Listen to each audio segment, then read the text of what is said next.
Dracula. Oh my God. I'm glad that we're recording now because I'm like, I need to like have a Dracula therapy session. So we're going to do it. Welcome to the Live Up podcast, where we watch the movies from our youth to see if they live up. Today, it is time for another Live Up After Dark. We typically review, discuss, and score the movie in question to see if it lives up to us as adults and whether it lives up to its intended audience, kids today.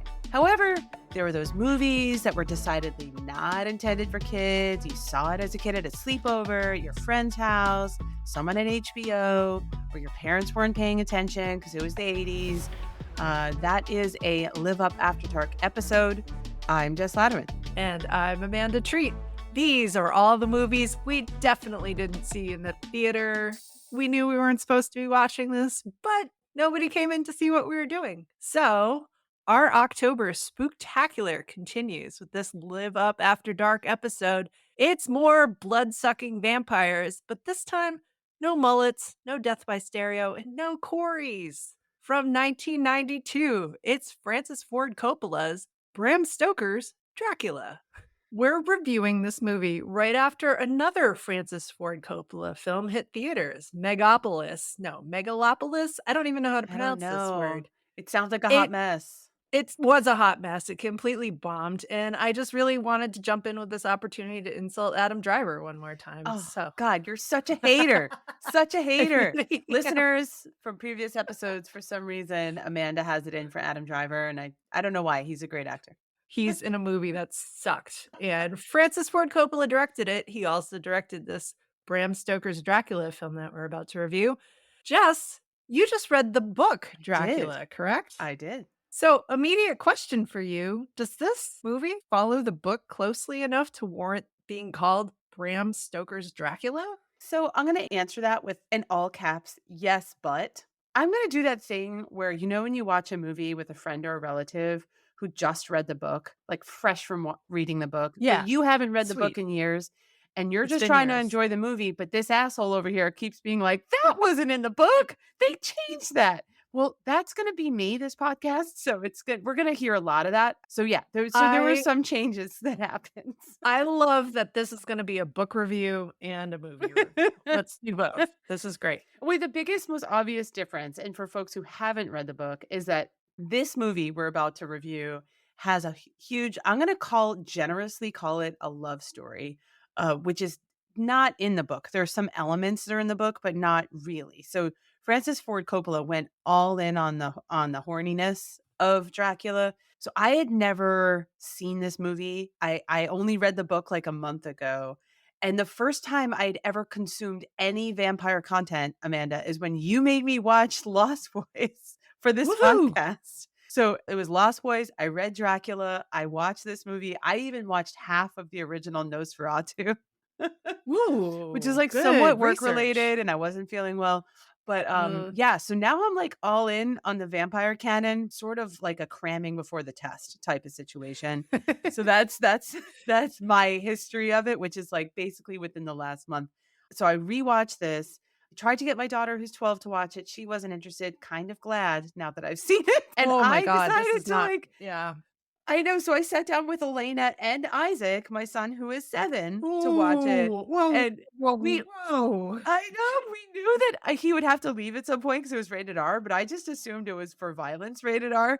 And so we got like 20 minutes into the movie, and you know, Winona Ryder, her character, started literally looking at porn with the Lucy character, like some sort of literary porn. And I like paused it and I'm like, time for bed, Isaac. At least you caught it there. I could have told you that there's some like vampire orgies going on in this movie. Yeah. No, we're not in the book. Not the book. Not good for a 7-year-old at all. Yeah. So that's an oopsie, but at least, you know, Elena did the co-oopsie with me. So I didn't get yelled at. But that is my very strange and recent history with not just this movie, but like the whole canon. Okay. But you chose this. So what is your history with this? So much like when we did the Lost Boys episode, I need to reference back to my fantastic junior high school teacher, Mr. Yassi. You got to pronounce it with that upspeak because it's a New England accent. I have like weirdly talked about Mr. Yassi. Mr. Yassi. I've never met the man, but I'm very excited that we get to revisit his class. Yeah. Yes. So, Mr. Yassi taught Dracula class in our junior high that you could sign up. It was basically English class, but an elective. It was And junior high, not high school? this was junior Oh, high. Yeah, Jesus. we were like 13-year-olds. So, this movie actually would have been in theaters right about this time or maybe like a little bit after. So we did not watch this in class, nor should we have. There's so much sex Can you and topless imagine? women and vampire orgies. Oh Like my he could god. not have showed that No. in without getting the PTA all up in arms. So instead we watched Salem's Lot and we watched The Oh my Lost god. Boys. Yay. Violence is cool, but the second there's boobs, nuh-uh. Mm-mm. But I didn't actually see it till I think maybe freshman or sophomore year of high school. I remember I don't know who we was, probably a group of us, but we were in Ellen Burchett's basement and our little teen tween selves thought this was so epically romantic. Oh my And god. like the pining and like I don't even know. It was like a very 90s take on like, "Ooh, this is romantic and slightly threatening and maybe Does like everyone who was in that hellish." basement, do they have, like, healthy relationships now? I mean, you I do, don't but actually know because I don't remember who else was there. Like, I think there could be some questionable relationships going on. I haven't checked in with these yeah, people I in feel like you 30 need plus to. years. Mhm. Yeah. All right. If you're listening to this and you were in the basement at Ellen Burchett's house and we watched Dracula, hit us up on the socials because I am so curious. I remember we thought this was like so passionate and wow. And like, I don't think we were actually into Gary Oldman because, and I saw your notes like, he's not really a sexy guy, but like, he's a very good actor. We're riding along the whole way until the final death scene. Gary Oldman's dying, or his character is dying, and he just kept flaring his nostrils in such a It weird was way so that we were weird. all like, "Ew!" Yeah, that suddenly broke the spell of us really liking this vampire Yeah. movie, and yeah, just, turn off for our teen selves. At the point where I saw this, I would have been very familiar with the plot of the book because I would have been out of Mr. Yassi's class for like a year or 2 years, so I really think I remembered the plot and watched this and was like, "Ooh, we're going off the rails a little here," but I think we rewatched it a couple of times, and then that was it. I graduated high school and have not watched this movie since, so here we are. Here we are. One thing I did forget to mention, with the book piece is, like, and I'm gonna get on my soapbox here. Sounds like you had proximity to reading the book before you saw the movie, Yes. and obviously I Yes. had a big proximity within a month. So I feel like if you watch this movie and haven't read the book, it seems so much more fucked up. I mean, Yeah. I remembered a bunch of vampire ladies do eat a baby. Like, I remembered that from the book, so I wasn't, like, so fucking horrified when that happened in the movie.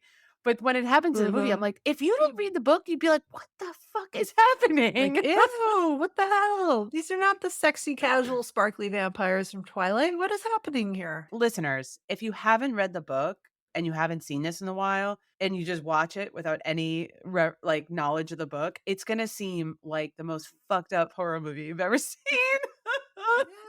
Well, on that note, would you like to tell our listeners about this version of Bram Stoker's Dracula?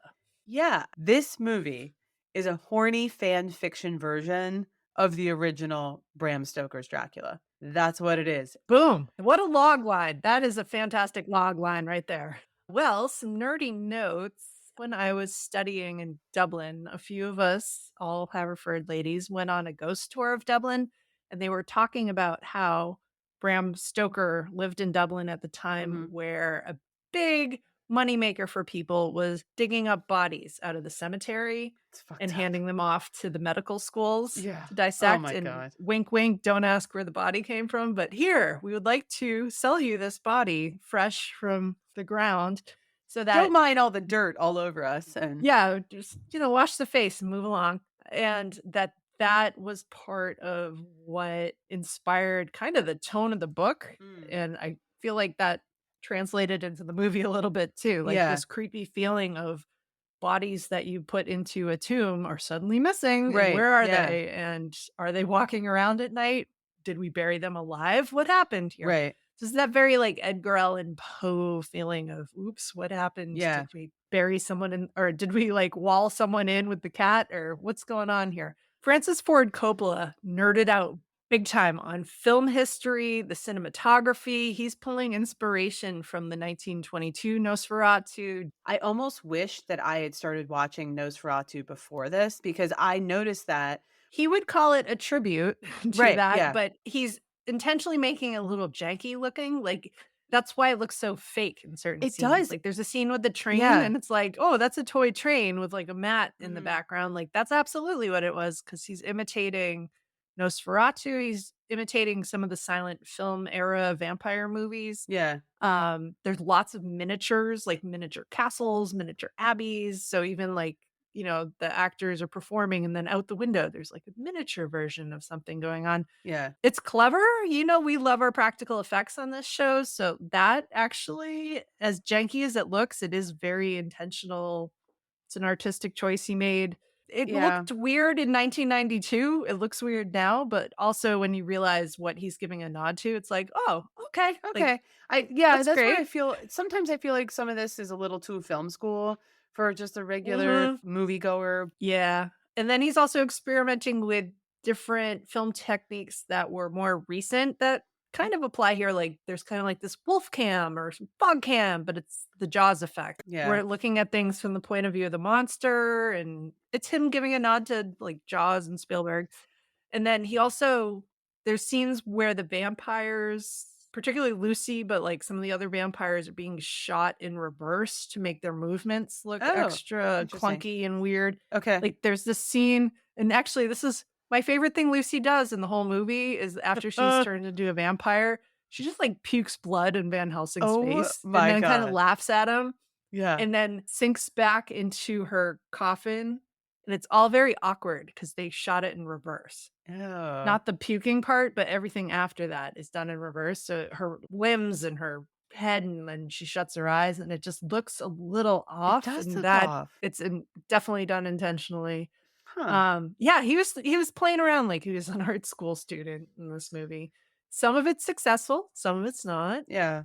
And I think some of it, he's just trying to be gross at certain points. Like, there's that Yeah. scene where they decapitate Lucy, and then the next shot, they immediately cut to Van Helsing he's like carving the bloodiest roast beef you've It's a ever little seen. on the nose. Yeah. Yeah, like, he's just trying to gross everyone out at that point. Yeah. So, beyond just the camera work that was a nod to other movies, they're doing cool things with the scenery. So, there's a scene where Keanu Reeves is we'll get into his character in a moment, but he's shaving in the castle and Dracula comes in and that they keep moving the set walls closer and closer and closer as the Oh. scene goes on to make it more claustrophobic and more uncomfortable. Yeah, it Like, is that's an a cool trick. uncomfortable scene. This is the scene where Very he's uncomfortable. shaving and Dracula gets Gary Oldman gets closer and closer to him and is, like, touching his face to help him And shave and takes the razor when he cuts himself and yeah. licks it. Oh, I, like, Gross. sorta gagged at that point, but yeah, it's Apparently, uncomfortable. Gary Oldman was, like, kinda drunk while filming that. I mean, I get it. I mean, that part is successful because I definitely felt the discomfort. They had to cut 25 additional minutes from the scene that the audience thought were so disgustingly gory that they were worried about an NC-17 Oh, rating. really? From So, that we saw scene or just the whole movie? no, the whole The whole movie, movie, we yeah. saw the tidied up version of this. Oh There's god. somewhere on the cutting room floor, there is more blood. Wow. Which, as a special effects nerd, I looked it up because I was trying to figure out were they using AB blood? Like, how are they doing the prosthetics? Like, I actually rewound the whole, and we'll also get into this, the like Mina licking the chest scene. Yeah. Like, how are they doing this? They were using really red berry jam Oh, for all of the okay. blood. And it is a very bright red. It doesn't look like real blood, Yeah, but it has a which gross I'm effect. picky about, people. I am picky about our blood. You're This picky is about not the the kind of color of blood. human blood. I really am. Yeah. All right, so we're making this sound really gross, really nasty from the get-go, but it won an Oscar for costume design. And there Yeah. are some very beautiful things going on in this film, but then they just spill blood all over it. So, Yeah. So, I hadn't seen this before you have. I knew it was gonna be horror-like and have blood, but I didn't really expect it to be so slasher, yeah, right? Like, they I thought for some reason it was gonna be more like Jaws, because the book is kinda like Jaws. This is me being annoying, where yes. there's really not that much gore in the book. Whatever's left unsaid is what makes the the book good, I think, and I thought the movie would have more of that. So it was more just my expectation. I was sort of surprised at how much Yeah, blood it was. no, you're absolutely right. The book is more cat and mouse, Yeah. like what's about to happen, will he or won't he? And Yeah. or we're saying he, yeah, it's a vampire. Yeah, this just goes full in like the blood coming out of the elevator from The Shining. They're Ugh, just letting it fly. yeah. They So, are. don't watch this with your 7-year-old, Don't do that. people. That's the takeaway. Yeah. Yeah, that is a good takeaway. So, one thing we talked about with our viewing of The Lost Boys, and actually several of our recent episodes, is the rules. What are the vampire rules in this version of Bram Stoker's Dracula? Because it doesn't match the book and it doesn't match other vampire movies. So, Yeah. we have the normal, like, vampires are immortal, Yeah. but in this one, it's very explicit. They can turn into rats. They can turn into a giant bat. They can turn into a werewolf. So Twilight, you're way off. That was in the book, They can, though, yeah, they can turn into fog. which is also in the They book. can switch from old to young. Right. I think in the book it was they need to drink blood to become Yes. young again. Yeah. This one, it seemed like they were switching back and forth a bit more, Yeah. but It was this maybe, is another point where if you hadn't read the book and didn't know vampire lore, I guess, you would be a little bit more confused at that point. I just was like, "Oh, yeah, okay, they're switching back and forth," but in the book, I do remember, like, there are points where he looks younger or older. yeah. But yeah, it wasn't totally clear. This one, they also are playing up that the vampires can sometimes be invisible, which is weird. There's the Yeah. whole mirror, no reflection thing, and they did that in The Lost Boys, and they do that in most vampire movies. But in this one, they're like flat out invisible in a couple of scenes, That which was is honestly weird. confusing to me. Yeah. Yeah. Specifically, the vampire orgy Keanu finds himself in. I know his name is Jonathan Harker in this movie, but we're just going to call him Just gonna Keanu call him for now. Keanu. Yeah. There's, like, invisible women rising up in the sheets around him, Yeah. and you get a shot of him just, like, being sort of, we'll call it attacked. He did seem a little bit into it, but I whatever. think he seemed into it. Yeah. But, like, you couldn't see the women all of the time. It, like, sometimes they're there, sometimes they're not. So, I don't know, they're kind of invisible, and then at one point, Dracula's face cracks a mirror. It's not a reflection, but kinetic Yeah. powers? They seem to have Jedi mind tricks, particularly Dracula. They Yes. can talk people into stuff. Which is also it's in the book. Like, that wasn't Okay. so much of a stretch. Yeah, he and Mina had, like, a psychic connection in the book, if I Yeah, they recall. did. The rule that confused me is that vampires, I guess, in the book and in The Lost Boys still need to be invited in on some level, and I think they kinda, like, glossed Yeah, over that in the movie, they which makes it, did. like, a little confusing, but it's not the end of the world. I mean, there's a whole tension in the book and also in other vampire movies, i.e. Lost Boys, about, like, are they gonna get invited in? Like, who's gonna let them in? And in the book, it's Yeah. the insane asylum inmate who It's Renfield, yeah. Renfield, who invites Dracula in to get to Mina. So it was, like, a little confusing. They didn't connect that dot. So again, if you didn't read the book and know that, you'd be like, how did he get in?" Yeah. I'm just being, like, really Inconsistent. picky now. No, these are the rules. We gotta Gotta figure out figure the out the rules. rules, man. They have the normal or expected trope of they don't like garlic, burned by holy water, they're burned by wafers and crosses. You still need to stake a vampire through the heart, chop off their head. One of the big differences in this one is the vampires, or Dracula specifically, he's out and about during the Yeah, day. that was so confusing because, Yeah. like, even generally Dracula, that's the whole thing. Even oh, I forgot to mention, I've seen What We Do in the Shadows, which is, like, an amazing movie. Oh, that's a good That's one. a good one. Um, That's a really good one. so I've seen that before I even saw Lost Boys, so I guess technically that was my first vampire movie. But That's amazing, by the way, that that was your that entrance into was vampire lore, what we do in the shadows. yes, That's so good. so good. I loved it. I think generally known, like vampires can't go out during the day. I interpreted it as London is so, like, smoggy with all the Yeah. coal soot that it's almost like, I don't know if, well, no, you definitely didn't see the Twilight movies. I saw exactly There's one of the nothing for Twilight me in movies those movies. once. There really isn't. My roommate Kelly Bradshaw and I watched it, and then with repeat lines in the kitchen in passing, like, "I know what you are. Say it. Vampire." Like, and then just keep That going, means nothing like, to me. Yeah. yeah, no, just it was like a stupid line of dialogue that was, like, so intense at the time, and I'm sure if I was a tween watching that, that actually would have been more healthy to be watching as a tween. Probably, yeah, Um, but that they were living specifically in the Pacific Northwest because it's, like, never sunny there, and, yeah. like, they can go out when it's foggy or rainy, but they were calling in sick to school when it was sunny out. Yeah. I mean, just to pick it apart, it takes away the tension sometimes because sometimes the time limit of like you only have the daytime to get the best of Dracula, right? Because he can't do anything. He has to be in his stupid little box. So I think when you take that, Except he doesn't, yeah. except he doesn't. So if you take that away, it sort of takes away some of the tension. We need to get to him. We need to get to, we can need to make sure he can't Yeah. go back into his coffin. We need to do this and that and the other. It sort of takes it away if he could just walk around with sunglasses during the day. Yeah. So it's sort of like I think the movie kind of lost a piece of tension for me in that.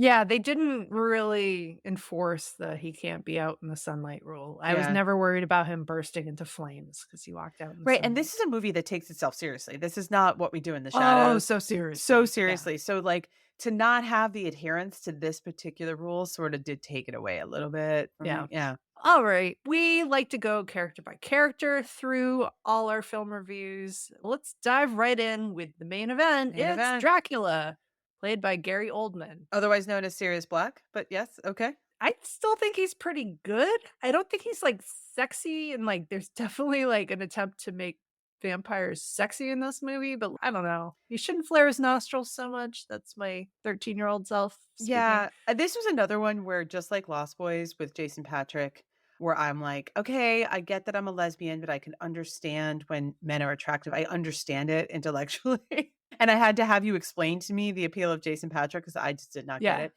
Um, He was a brooding, silent, just don't let him talk. yeah, Yeah. I think in this Nope. case, I didn't understand the appeal of Gary Oldman in a way. I didn't Yeah. quite get it. He wasn't sexy enough for this lesbian, at least. Yeah. Well, I'm with you, and I'm straight. So And he's a great actor, like, he's he is really phenomenal actor. I think he's really good working with what he has here. They're putting him in, oh, the curliest of wigs. Oh Like, my god, his wigs. It's a Shirley Temple curls all the way for Oh him. my god, we were talking about him when he's older, and they're portraying him as older. I was like, "That is a weird Victorian English Queen Elizabeth style, or it's Yeah, yeah, I'm it is. in the, 1960s suburban New Jersey." I don't know. It's very Yeah. strange. Yeah, no, he has a lot of bad hair Bad hair. situations going Yeah. on in this movie. He's covered in a ton of prosthetic makeup, which apparently he was allergic to a lot of it, Oh, so he was no. just toughing it out. There's a couple of scenes where it's somebody else in the Oh, wolf really? suit or whatever, because he was actually allergic to the Oh prosthetics. my god. He has an armor suit at the beginning where before he's a vampire, where he goes charging out to battle, and I just wrote down Lady Gaga's meat Oh dress. my god. Yeah, ew, Ew. what the hell was that? I mean, they won an Oscar for costume design, but that just nope, not Even doing it. okay, this is the part where my son was still watching. He was kind of confused because he's like, "Is he a knight? What is going on with the costuming?" Did his skin get peeled off? What Yeah. happened here? I feel like it was just like Dracula was like a little much. I I Yeah, know this is the whole point, and he is like the full main show. There's at some point where he has this flirtation with Mina when he's in England and he's young, not old, weird hairdo, oh, it's a allegedly weird hairdo, sexy. it's just it's not the old weird Yeah, it's hairdo, like it's he the looks like young John weird Lennon. hairdo, the Shirley Temple, John Lennon crossover. That is an interesting crossover, but Actually, that's exactly what it looks it like. is what it looks like with the glasses. So they have this flirtation, they have this like love story going on, and then at some point, Jonathan Harker, her husband, comes back, and she had went to Transylvania, she married him, and there's like a mourning period that Dracula has because Mina's like, I'm with my husband. And like Dracula fucking falls apart. This monster villain. I even Yeah. wrote in my notes, I'm like, get it together, man. You're Dracula. Like, pull yourself together. Yeah. He just was like, so His everything EQ is was like, low. yeah, he's like everything went to 11. His emotions Yeah. were crazy. Like it is a little bit much. And I kind of think he's better as a pure villain. In the book, he's just this mysterious force, and there's nothing sympathetic But there's about something him. They're scary trying about that. Oh, Yeah, that's much much scarier. scarier. They're trying to give him a very sympathetic, "Oh, he lost his wife and he was heartbroken. Now he's, like, draining people's blood and just being an awful person, but it's because he's heartbroken." Right, And but it's really because he's a hot emotional mess. He needed my therapy. tween self who loved grunge bands was like, "Oh my Oh my god, the god. angst, so much angst, and look at those curly locks." Actually, I think I hated the curly locks back Christian then too. Slater should have played him, man. Ooh, I don't know how that would have gone, No, no actually. offense to Gary Oldman. Gary Oldman is, like, amazing. Yeah, no, He just I think he's doing a good job with what he was handed. They added this whole a couple of dates with Mina, played by Winona Ryder, where he's a little bit rapey. a Like, little he's so rapey. intense, and Absolutely. everybody in the '90s was, like, angsty and intense, Yeah. but, like, this is getting physically threatening, and it's like, Yeah, "No, girl, run," and, like, from the get-go, she was just like, "Nuh-uh," like, "Stop talking to me, stop following me, stop yeah, she was stalking picking me." up the vibes. Yeah, and then she just kinda flipped a switch at one point, it was like, "Oh, sorry, I was being rude." I was like, "No, I think this is why no, I didn't understand his appeal to her because he is kinda, like, date rapey. very." very date rapey, Yeah, so I'm like, "What is the appeal? Is he that attractive?" I don't think so. he's not, but he was intense. Yeah. Yeah. So Gary Oldman, he hired a voice coach to lower his voice an entire octave for Really? this movie. Yeah, Very like he is an serious. extremely method actor, and he's one of those actors that does not switch back to himself between takes, Mm. which apparently Winona Ryder couldn't stand at a Oh, certain point. It was really? just like he doesn't turn off and he's creepy. I'd venture to say that tweens these days, and I didn't watch this with Lily. I don't know if the appeal is quite there. I mean, I she was half-heartedly interested because she knows that Gary Oldman plays Sirius Black, but I think Yeah, you don't want to see him like this after it, seeing him in but Harry Potter. I think kids now or tweens now, they have like a creep vibe radar that I think Yeah. he wouldn't be as appealing. Yeah, I agree. Yeah. I think we had it in our heads that, like, the guy who gaslights you and ignores you in 1992 is, like, the coolest guy ever, I mean, like, My Jesus So-Called Life Christ. and all that bullshit. Yeah. We're watching it as adults looking back going, "What the fuck was wrong with the '90s and the '80s?" It was just too And once heavy-handed. again, he never knocks. He just shows up at a place What and, the like, hell, man? barges in, not Jake Taylor from invited. Major League just waltzing What in. F yeah. Alright, so Dracula, work on yourself. That's all we're saying. Get some therapy. Yeah. Alright, so he is interested in Mina, Wilhelmina Murray, played by Winona Ryder, who was peak America's sweetheart at this point. Second appearance in the podcast. It is her second appearance. Oh, wait, Edward no, this is her Scissorhands. third. Edward Oh, Scissorhands and right. Beetlejuice. And Beetlejuice. This is Yeah, her welcome. third. That's right. Welcome back to the podcast, Winona. So she is at her height of America's sweetheartness, and she is playing an English woman who is engaged but being seduced by a vampire. I think she's okay in this. She's fine. I Yeah. don't like her accent, but nobody else does. It's not quite as bad as Keanu's, and we'll get Oh into that my. in a No. few minutes. No, it's not quite that bad. And this is where I'm going to be annoying. She's a great character in the book. A Yeah. century before this movie was made, Bram Stoker wrote a pretty three-dimensional female character who's smart. I mean, granted, in a Victorian lens, she's a great character in the book. She's a smart one. She helps them. She isn't just sort of the damsel in distress. I mean, she is a little bit in the Yeah. book. She's a great character. And for Yeah. some reason, 100 years later, Francis Ford Coppola just like makes her really horny. I mean, that's the dimension she Yeah. has.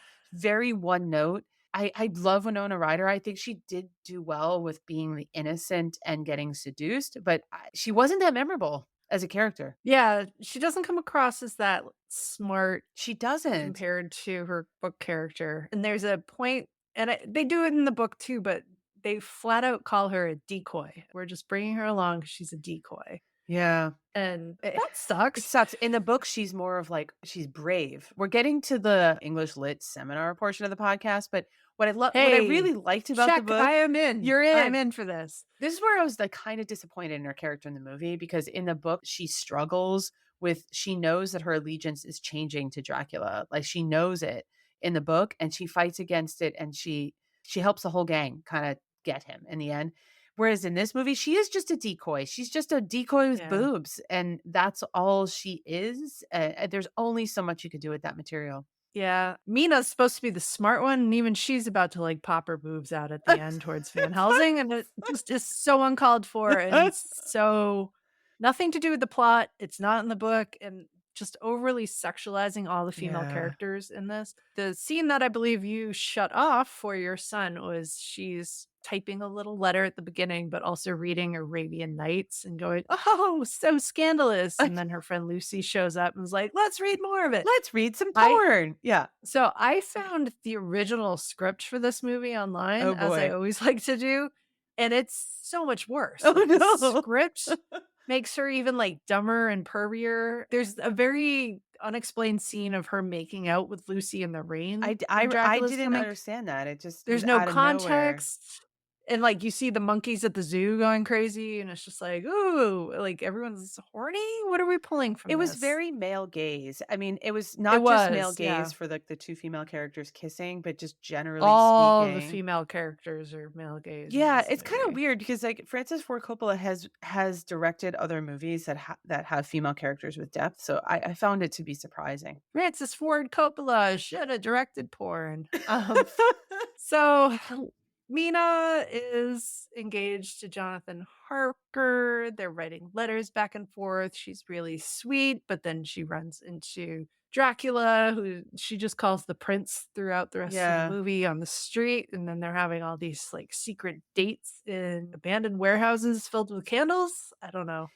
Yeah, I don't I've never been know. on a date like that. They're drinking absinthe, even Absinthe. though He's probably Count slipping Dracula's something in like, there. Yeah. well, and he was like, "I don't drink. Here, try some I absinthe." know. Like, so many creeper vibes. But yeah, she just kinda head over heels in love with him, but she's gonna do the right thing, go marry Jonathan. Yeah, I don't see her struggle. Like, what is her struggle? Like, it's not Yeah, like the classic I'm in love with two people. I think that is a fault of probably the screenplay and probably Francis Ford Coppola that they didn't give this character as much dimension as the book does, Yeah. and that sucks. Yeah. Let's talk about the 3rd member of this love triangle, if you wanna call it that. We have It's a very Jonathan. shaky love triangle. Yeah, but we have Jonathan Harker, played by Keanu Reeves. His accent is fucking terrible. Yeah, it's a little bit Kevin Costner and Robin Hood vibes. It's so much worse. He's, like, totally British dude, like, Yeah, it doesn't work. I think he was endearing in the role. I didn't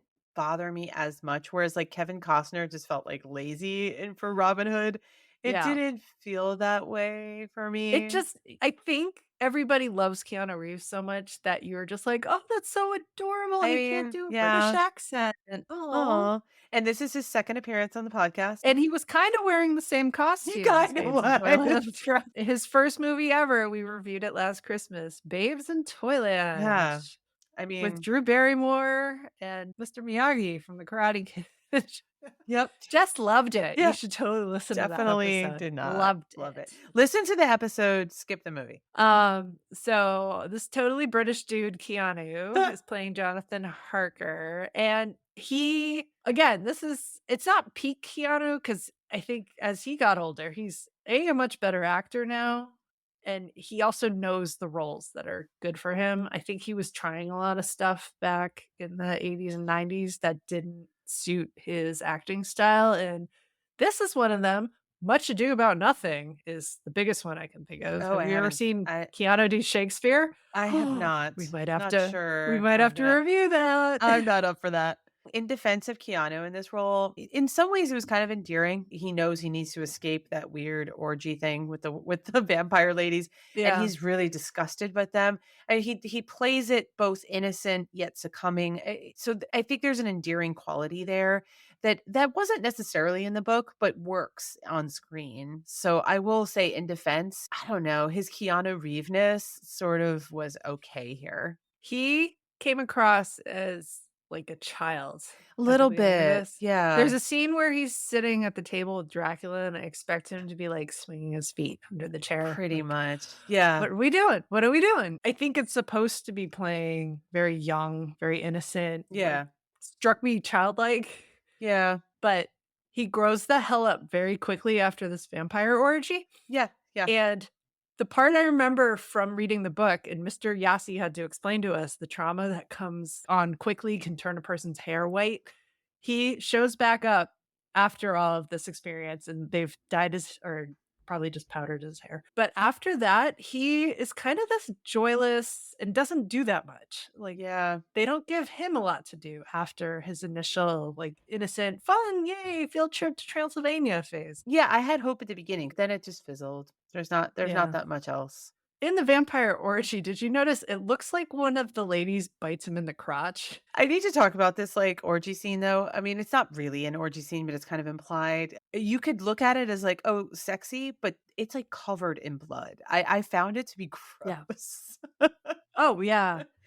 He's trying to escape. They're basically, like, sucking his blood, and so he doesn't have energy, but yet they're, like, moaning and groaning orgy style, and while they're Yeah. covered in blood, so it's kinda I mean, gross. every time a vampire is sinking teeth into someone, physically hurting them, there's, like, immediate orgasms Immediate. from every Oh, character. no. The vampire, the human, everybody. But maybe their teeth have, like, some sort of drug in it, and it's like taking ecstasy, like, "I'm hurting you, but also, isn't this great for your brain?" I don't know. It just made no sense. Yeah, it makes no sense, and just going back to, like, the Mina and Dracula character, they have this, like, whole, I guess, kind of a sex scene, but again, it's, like, ruined for me because it's, like, immediate orgasm after Dracula cuts himself and she sucks his blood. It's Okay, fucking gross. we need to do a breakdown on this scene. Okay, we're going back to the Mina. And, like, this I remember from when I was a teenager, and as the scene was starting, it just jogged my memory and And was to like, clarify, "Oh, we're talking yeah, this about scene." the Winona Ryder, Gary Oldman scene, right? Yeah, sorry, Yeah, we've skipped away from Jonathan yeah. Harker It's here. okay, we could skip him, he's a nothing. There's no good sex scenes between Winona and Keanu in No. this movie. Actually, there's no good sex scenes with anybody I in this mean, movie, yeah. but let's talk about the Gary Oldman, Winona Ryder sex-ish sorta scene. So, Mina has been led to the asylum to stay in, the doctor's suite, I guess, for Yeah. safekeeping while they go off to hunt Dracula. She's by herself, and also, by the way, the doctor leads her in there and is like, "This is my quarters, you'll be safe here." In the background, you just hear like, like, Not safe. I was just immediately like, "That is so loud. I How could know. anybody live in that? Oh my That's god. insane." Oh, it is literally an insane asylum. Um, you would lose your mind listening to that. Nothing sexy about having a sex No, scene it in an there's insane asylum it does not doctor's have quarters. good juju vibes, like, it's Just not good. oof. Yeah, no, I can't stand it when my neighbors have a leaf blower. I can't imagine I hearing all know, my this neighbors have a screaming. generator, and I'm like, "Shut up." Yeah. What? So, Mina is spending the night there while they're hunting vampires, and the fog comes in without being invited, and suddenly there he is. It's her prince, it's Dracula. And there's an initial moment of her realizing that this is the guy who killed her best friend. And Mhm. we haven't even talked about Lucy yet, but she does that West Side Story like, "I'm so mad you killed the people I love," Yeah, loosely slapping you, and I'm like, "Mad," but like, "Oh, I'm being overcome by the" yeah, just like slappy fight, and he's just like standing there like, okay." yeah. Not Like very sexy nothing going standing there. on. Yeah. And then they proceed to like make out, but then he bites into her and she's like, "Ooh, I want it so badly." And it sounds like a terrible porn scene or It something. There's does, just like a lot of like moans and and her oohs and boobs are, like, flying out and, like, yeah, just it's yeah. and then he cuts himself and he's gonna have her drink from him to turn her into a vampire 'cause she's asking for it. And then he's like, "No, I love you too much." And I remember teen me was like, "Oh, that's Oh, so romantic." But now I'm watching it like, "Oh, that's so toxic. Ooh, all of this is so but fucked up." somewhere in there is, like, it's so overdone with the moany groanies, and then I think I texted you that I'm like, because at some point in the scene, like, they're in the middle of this, and, like, Yes, you did. I think Harker and Seward walk in on them. Everybody comes rushing in Everybody comes rushing in. while she's drinking his chest. She's drinking his chest and moaning, but weirdly, all of a sudden Dracula's invisible now. So all the people who stormed in just see basically Winona Ryder, tits out, covered in fucking Face blood, full of blood. face Yeah. full of blood, like mid-orgasm, and I'm like, "Amanda, what would you do if you walked in on Jeremy making out with fucking air covered in blood? Because this is what's happening on screen right Yeah. now." She's asking if my husband were doing this, what would I think? And my response was, "Well, he's done a lot of weird shit." Meanwhile, I'm like, "Cut his head off." So I rewound that scene in the insane asylum Mhm. because I wanted to see how they were doing the blood work on that. Like, I Yes. got through it and I was like, "Whoa, that was intense." I was like, "Ooh, was that AB blood?" Or like, "How did they Is this just the do that?" So I jam? rewound it and like they're using a prosthetic chest on Gary That Oldman. would So when make they sense. slice it, there's like a squib under it coming out. Yeah, That's what it looked like to me. It yeah. didn't look like AB blood, which for our listeners, I used to work in special effects and I worked on the movie Shutter Island, and my boss came in one day and was like, "Amanda, can you order us 2 gallons of AB blood? Thanks," and left the room. And I thought, that's oddly specific. Like, you don't want O negative or like S B We positive need or AB. what is happening here? Special effects blood, that's called AB blood. It's 2 clear liquids where, in that case, what I thought they were doing and they weren't. You would put the A blood on Gary Oldman's chest, clear, and then he used his fingernail to slice it open. You'd put the B liquid on his fingernail, and when the 2 liquids touch each other, they turn bright red and they drip. And I Yeah. thought that's what we're doing here, but since we're apparently using, like, fruit jam for all of the blood in this movie, I'm very, very actually, red, like, it was a glad to squib. know that it was fruit jam because it makes it all a Yeah, little bit less gross to me. like, it's a very bright red that they're using here. So, Yeah. anyway, that's my special effects 2 cents on that scene that you hated. Yeah, I mean, I wouldn't say I hated it, it was just, like, I was pearl clutchy about it, and more so with the Winona Ryder, Gary Oldman one versus the Keanu Reeves one. It didn't work for me. It wasn't sexy, it was weird, it was covered in blood. Not for me. Yeah. Alright, so we don't love this particular love triangle, the way they've written it. Let's talk about there's some other heavy hitters in this There movie. are, great cast. Next next one being Anthony Hopkins is in this, coming right off his Silence of the Lambs Oscar win into Oh this my god. movie Is this playing his next movie? Abraham Van Helsing. This Wow. was his next movie. And I know that he'd already won the Oscar before filming this because Liam Neeson really, really wanted this role, Oh, and they interesting. passed on him to get Anthony Hopkins to play Van Helsing. Okay. I think we might have mixed opinions on this. We I might. did not love this performance, but I Really? think you might differ. Maybe it's in comparison to the others, but I did. I think I was like, "Oh, thank God Anthony Hopkins is here." Like, as soon as he came on screen, that was my first thought. The character in the book is very serious, and I think Anthony Hopkins played it that way. Again, it's overdone just like the other characters in this, but I liked him. His seriousness felt more authentic than whatever anyone else was doing. Yeah. And if folks don't really remember his role, he's like basically the senior doctor to that comes over from Amsterdam that is Dr. Seward's mentor.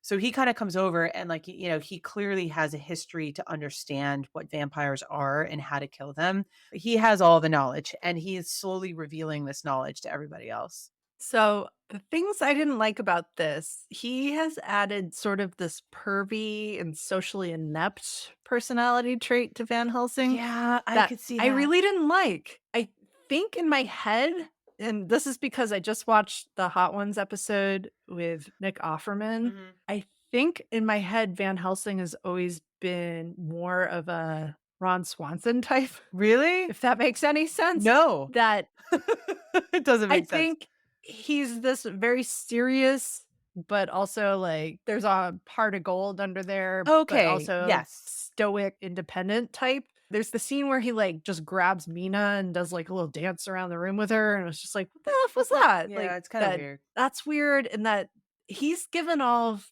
the supposedly I think they're supposed to be humorous lines in this movie, but he delivers them like he's got Asperger's or I something. mean, Like, he's that's very very socially funny. inept.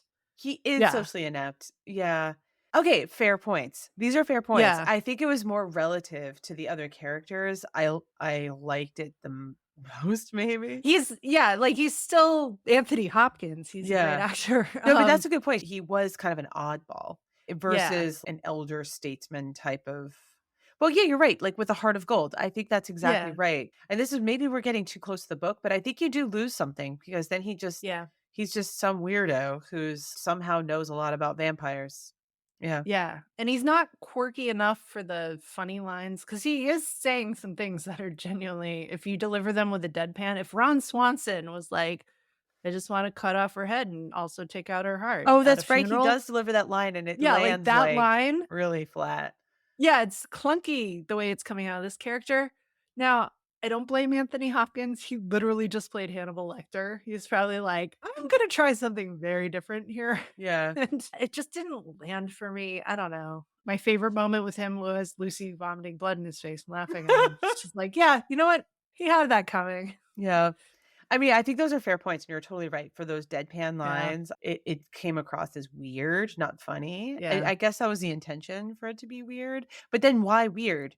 Like, why? I think he was playing it weird, but I think he just again was like, "I can't be Hannibal Lecter awful Right, with this, right. so, like, I'm gonna just be that weird guy in your office who makes jokes that nobody This laughs at." character could have been the anti-Hannibal Lecter character. I mean, like, It really it could have could have been. been the absolute opposite. You're better than this, Anthony Yeah, Hopkins. I think so. Alright, couple more characters we wanna get to really quickly. We have Lucy, Mina's best friend, played by Sadie Frost, AKA the first Mrs. Jude Law. Oh, Um I didn't realize that. She's a much sluttier take Oh on Lucy than the my book. god. I this is where, like, we were, like, bad and we were texting each other because I think we were watching it at the same time. I was like, all caps, "Tramp! Lucy's a tramp!" Yeah, you absolutely sent me that text. But yeah, my notes, I was like, "Lady, put the boobs away, like, just tuck them in." She's a horn dog in Horn this, dog. and there's no need for any of this. She was also just, like, a flighty regardless of what the book character was, she was just this, like, flighty she's that person who you see when you're in your 20s or whatever, who you see out, who's always had too much to drink, flirts with Yeah. everybody, she's the one that's gonna go hook up with the guy in the bathroom, like, that's who this Oh, person dear. is. I've picked out an exact college classmate of ours, and I'm not gonna say her Don't name say on it. this podcast. I mean, that's exactly what this character is, and so it's like you recognize her because 'cause you're like, "Oh, here comes the hot mess," but in Mhm. 1897, she's more just looking at porn and has a lot of suitors. She's just an idiot. She's an She's an idiot! idiot. Yes, she's an She idiot. thinks that, like, having all these guys propose to her and leading them on is empowering her somehow, but then she gets attacked and eaten by a wolf and dies, and Right, that's not power, ladies. Don't get eaten by a wolf. but then she's a vampire and starts to kidnap children to eat them. So there's By that. the way, can we talk and yes, Oscar award-winning costumes, can we talk about her wedding dress/burial outfit? Oh, what the fuck was Like, that? That was like a oh my doily. god. It was like a clown show. Like, what? And this isn't Queen Elizabeth era, like, everybody gets a big collar that's shooting out of their neck, like, what was that? I don't That looked know. insane. I mean, she looks extra crazy when she's coming down the stairs with a captive child that she's about to eat. Oh my god. That is part of the book, but again, if you had no context, you'd be like, "Why is she holding a kid?" To eat? Right, She's you gonna guess you eat make it. that assumption, but it just seems Yeah, really random and out of nowhere if you don't really yeah. know. Yeah, she was a hot mess, man. Yeah, they did that character a little dirty. Sadie Frost did the best she could with it. I also just wanna call out in costume design or makeup or not, there is one scene where she's lying in bed after being, like, drained by a vampire, and she really looks like Chappell Roan. Oh, she does! The I had bright the red same thought. hair and the Yes, face and the makeup, and I was just like, "Ooh, are we stealing a look from the maybe. 1992 Bram Stoker's She Dracula?" might be. Alright, I'm gonna have to post it to his socials, side by side, because I had the same thought. We know all these movie stars and all these singers are listening to our podcast, Well, so yeah, of note course, all of Hollywood for does. Chappell Roan. Yeah. Hi, Yeah. Chapel. We like you.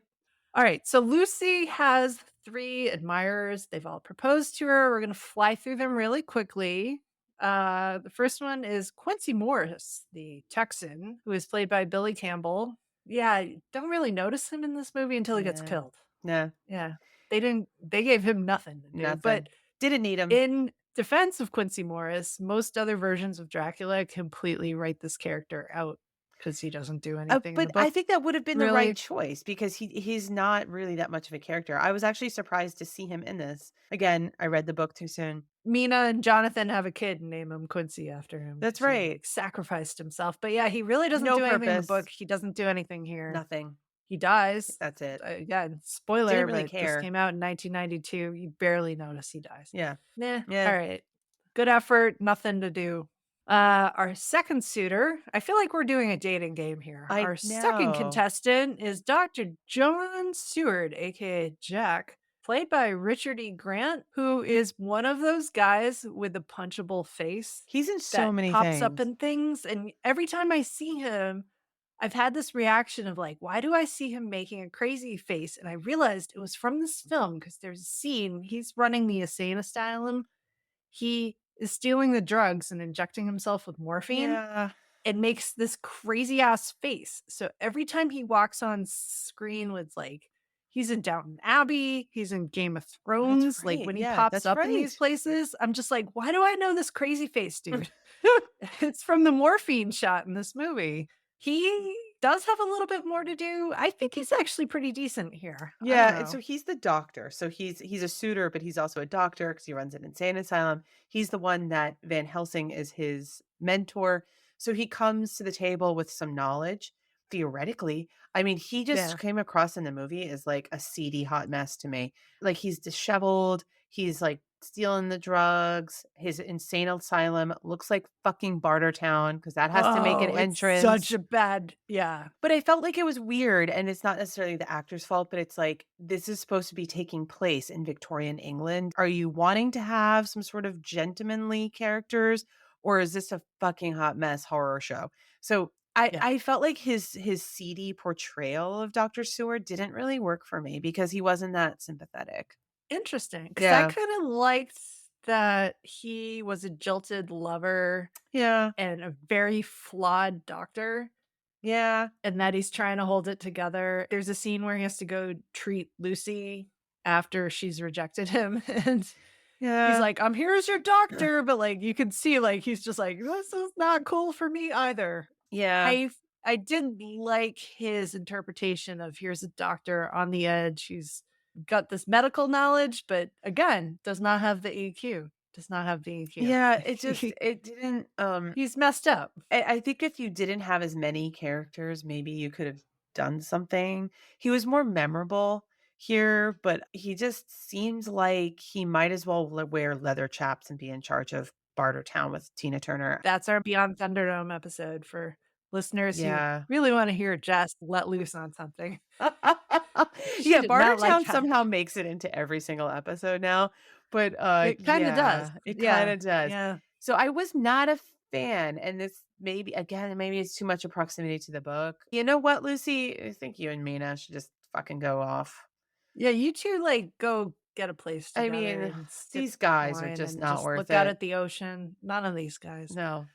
Our final suitor in this dating, this weird ass vampire dating game is Arthur Holmwood, played by Carrie Ells, who his first appearance on the podcast, we No. constantly reference The Princess Bride and how good it is. And I really wish Francis Ford Coppola had realized what genius had in his clutches and swapped him with Keanu for their roles. Oh, Like, can you yes. imagine Keanu is the random nobleman? Like, just don't let him speak. Just like give him a gun, let him sip his whiskey and like not really Yeah, he talk too has much. no role Let Carrie here. Ells be the romantic lead. Carrie Ellis had no role here, and Nothing he to was, do like, here. essentially costumed like Prince Humperdinck, Yeah. down to the, like, he looks like a villain almost. So, Yeah. he had nothing to do. And we love him. He is so good in The So Princess great. Bride. You can't take him from there and put him into this movie and, like, give him, I don't know, 5 lines? He barely talked. Yeah, there's also no emotional depth when, like, his fiancée dies, and then he has to cut her fucking head off.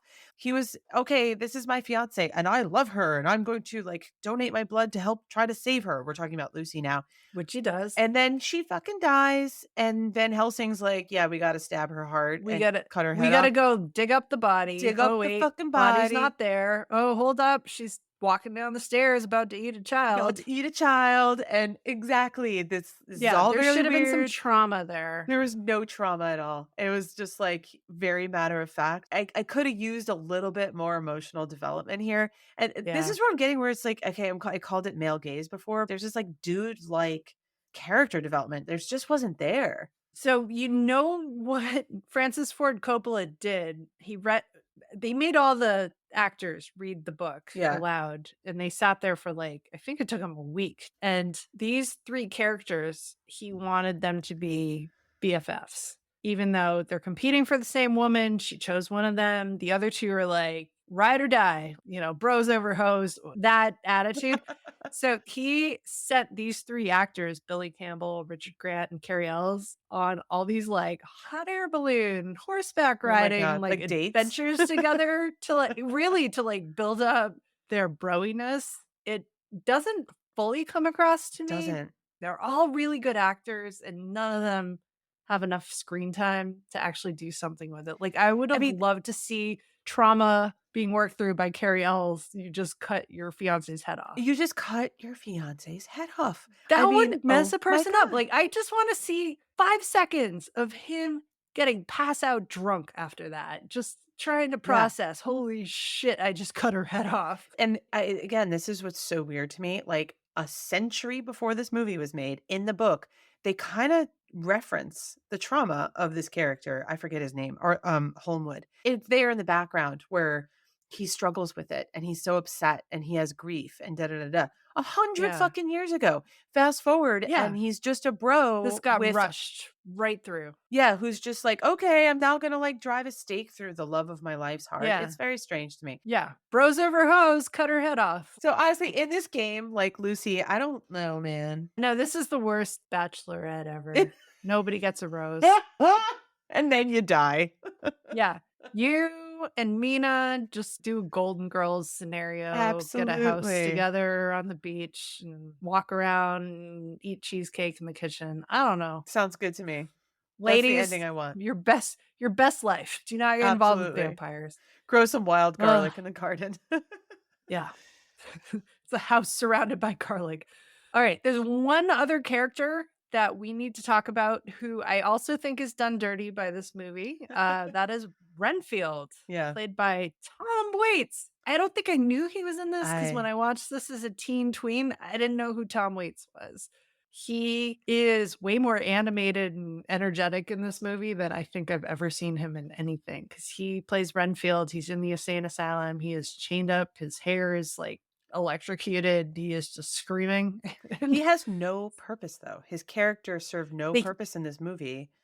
yeah, they don't really let him have the role he has in the book, Right. which is he is what Dracula is seeing the world through, or like mentally telepathy, or I don't even know what their connection is in the book, but in this, he was the previous lawyer that Jonathan Harker took over for because he went crazy and they locked him in this asylum after spending time with Dracula. I kinda liked that addition that they made him that person, so they sort of connected him back, and I thought, "Oh, that's interesting. Okay, I get why the movie did Yeah. that." Then he served no purpose, so then I'm sort of They just like, kill him with nothing. they Yeah. kill him with nothing. He takes up screen time for what? Like, you're really not moving any plot or understanding of Yeah. Dracula along, and I know it's hard to do that to mirror in the book, and it also in the book through Renfield is how they kind of start to put all the pieces together, but even so, you don't need to necessarily do that. I don't know, in some ways, it was like they almost adhered too much or they over edited to the point where if you didn't read the book, you would have no idea, like, why is he even on screen? There's no connection to the Yeah. plot. We did say we wanted to circle back on this insane asylum. Oh my god.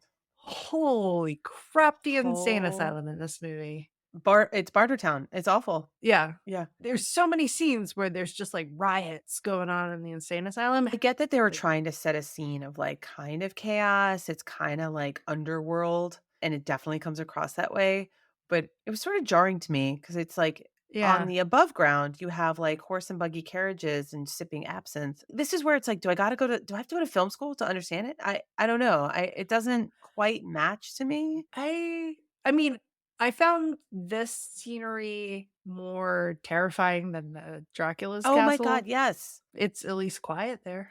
I mean, throw me to the bats and The the vampire the ladies because the beds are comfortable. I would love to, like, reimagine this movie, but it all takes place in a modern mental wellness center Ooh, that is like a so she everyone's, like, thing, and passive aggressively talking to each other the yeah, whole and time. all the characters are getting the help that they fucking need. "I've crossed oceans of time to find you." Okay, so you're gonna have to talk to someone about that. I just want everybody in a therapy chair. Some people have Yeah. to get medicated, and, Dracula, is this the way you treat someone? but also, Dracula, get your shit together. She said no, and she's with him. We don't kill people, right? Oh my god. Right? I mean, it could be like another, like, What We Do in the Shadows type of Oh satire my because god. it's Vampire therapy? vampire therapy would be great. I want all these people in therapy, they need it.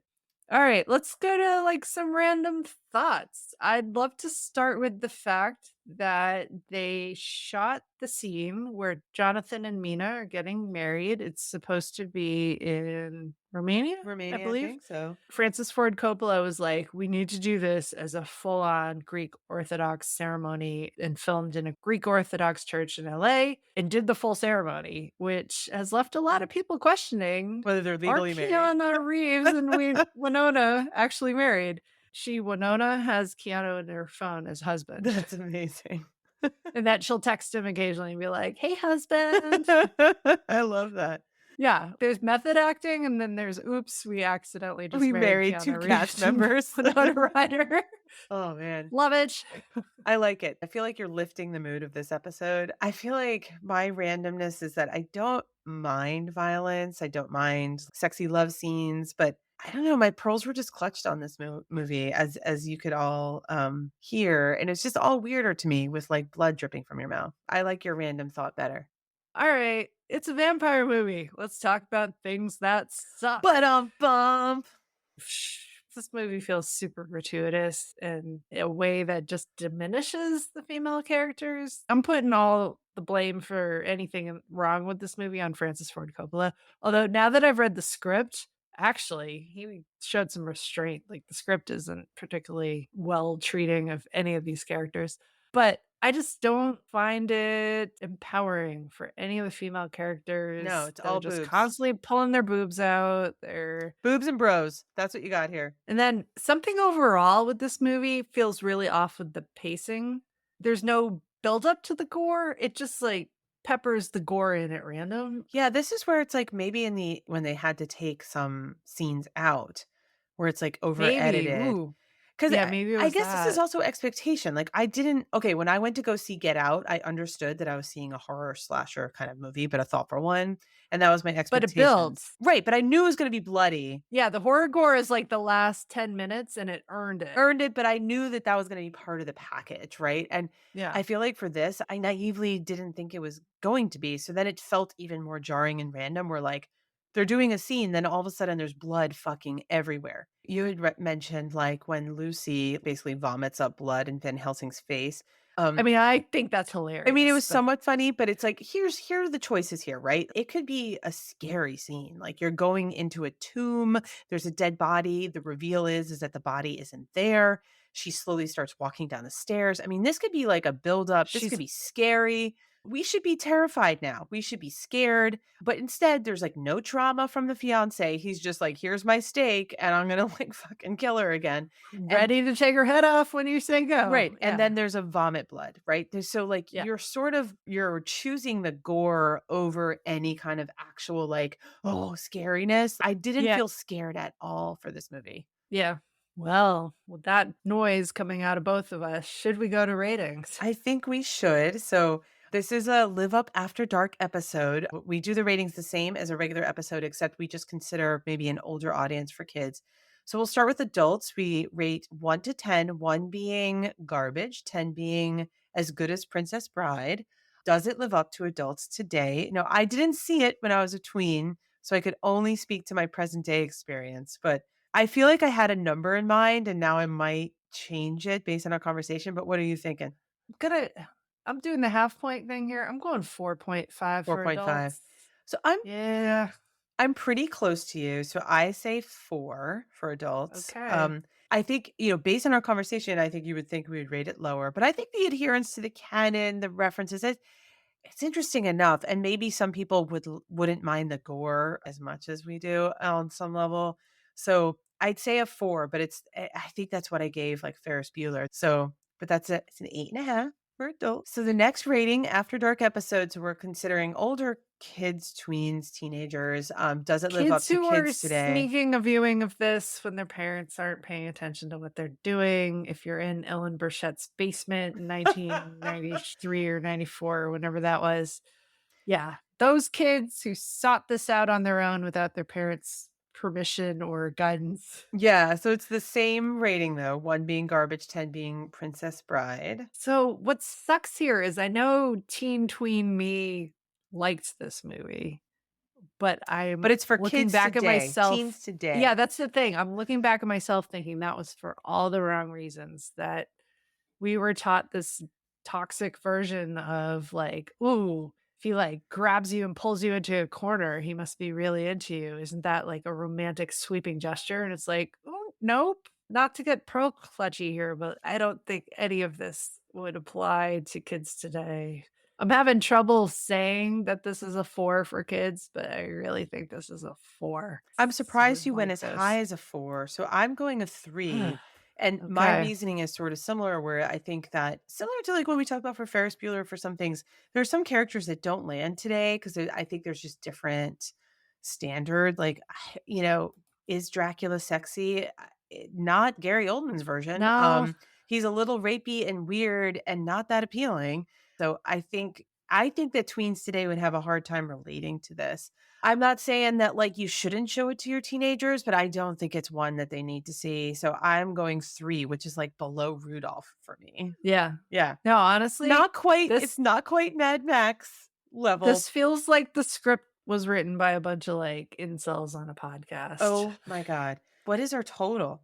15.5. 15.5. Are you sticking with I mean, now I feel like I need to talk you down from a 4 because, like, but no, stick with your I'll 4. stick with it. I think this is still, like, the lowest we've ever gone on a movie. Really? So 15.5 is the low Yeah. No, is it lower than Babes in Toyland? Yeah, we gave a 16 to Boy Babes in No Toyland. way! Oh my We did, god. because we thought it's kinda fun for kids, like, they throw shit at Well, the this bad one guy and actually, my kids liked Babes in Toyland, weirdly. yeah, you were saying that they Oh, enjoyed it. we have it to 50.5, but then we have the final question, which is Oh, just a straight we yay or know the nay, does it answer. live up? I've But already we typed have it to in. agree, Amanda. Okay, she's already typed it in, so I think it's a no. It's a no. This does not It live up. This is a no. This is like your most hard no that I've ever heard you say. The way we watch movies and are delighted to find something new as adults, That's right. I am disappointed to find That's this right. movie sucking as much as it does as an adult, and I Pun wish I could go intended. back and yell at my teenage self, "This is not romantic. Have higher Don't." standards, tween Yeah, treat. have some standards, kid. Well, it's officially a no, certainly rated much lower than some of our other Halloween movies that we have done. It's rated lower than all of our Live Up After Dark movies as well. Yes, So, very this is our low. first no for Live Up Oh, After that's Dark. right. For our others, just for folks, there's Lost Boys and Silence of the Lambs for our other After Yeah. Dark ones. That's a way better vampire movie if you need That's to see some right. vampires this Halloween season, go watch The Lost Boys. Have Yes. some fun with that. Go and, watch Silence of the Lambs too. Why not? And Yeah. and when you're done with that, go ahead and watch Labyrinth. So this is a no, but thanks. So were we too harsh, everybody? Come on, you have to agree with us. No hate here. We're at Live Up Pod on all the socials, at Live Up Pod on Gmail. Let us know what you think. I'd love to know if you've rewatched it and have a different opinion. Let us know. This movie sucks. Unintended. Pun intended. Thanks, everyone.